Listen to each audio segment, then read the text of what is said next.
So if you haven't guessed by now, I love movies. I love to watch movies and I love to analyze them and critique them. And there's actually a community out there for people like myself who love movies and love sharing their opinions on movies. And it's an app available on the App Store called Stardust. This is an online community where people go just to share their opinions and their reactions to movies with little short 30-second clips. So I'm going to share some of my favorite earlier reactions when I first got started on the app. I apologize for the video quality. This was done on an earlier, older phone. And these reactions are all done in the portrait orientation. So again, apologize for feeling a little bit claustrophobic while watching these. Hope you enjoy them.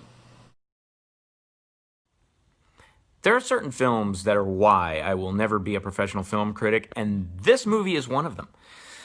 Have I seen it? No. Do I want to see it? No. Will I ever see it? Hell no. I don't advocate this movie, or this book for that matter. I also urge other people to boycott it in a similar fashion. Everything I have heard about this story makes me think, no. No. So occasionally you run into somebody who's never seen a Star Wars film before. I know, but believe me, they're out there. And if they ever, you ever run into one of these people and they ask what movies they should watch first, always tell them the original trilogy first. Why? This movie. Okay, you cannot get the same dramatic impact from that bomb drop by Darth Vader in the third act if you watch the prequels first. The original trilogy should always be watched first. Why? Because of this movie. This movie is the reason the original trilogy works. Watch it first. So, did you like Star Wars? Of course you did. What self-respecting film nerd doesn't? Did you like Michael Jackson's Thriller? Of course you did. What self-respecting music lover doesn't? Now imagine Star Wars meets Thriller, and you get Captain EO. It's literally as if George Lucas just, was hired to direct a music video for Michael Jackson, and this is what you got. Is it worth watching?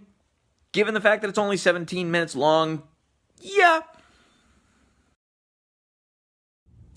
So, in case you didn't know, I'm a child of the 80s, and this film is definitely one of those definitive 80s films. It has all the stereotypes, and including the obligatory 80s montage with the upbeat 80s music. And between this film and another one that I'll review later, it began my love affair with the vampire lore and everything. It's definitely a fun film to watch. Don't take it seriously, just sit back and enjoy.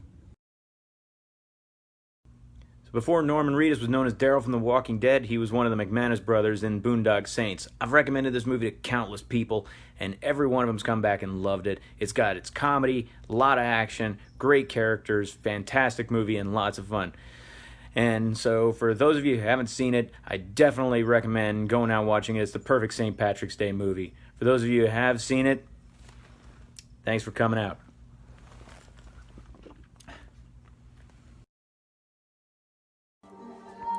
Happy Father's Day, everybody.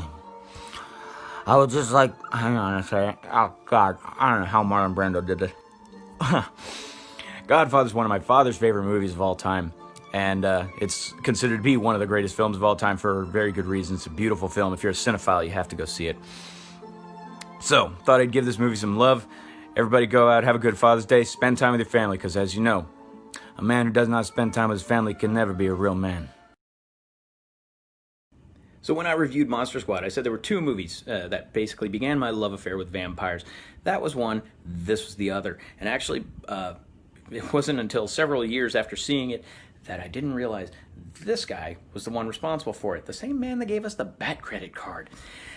And I saw this actually when I was really young. My parents were terrified to let me see it, and they actually made me cover my eyes during the quote-unquote bad parts.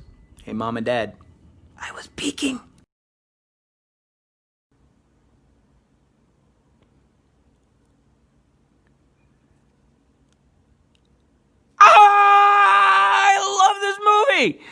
For once, somebody did an original idea for a horror film. It's a perfect example of visual storytelling, not a bunch of excessive dialogue and exposition. If you're a filmmaker, you plan to make horror movies, go see this film and take notes. Please. More movies like this, please.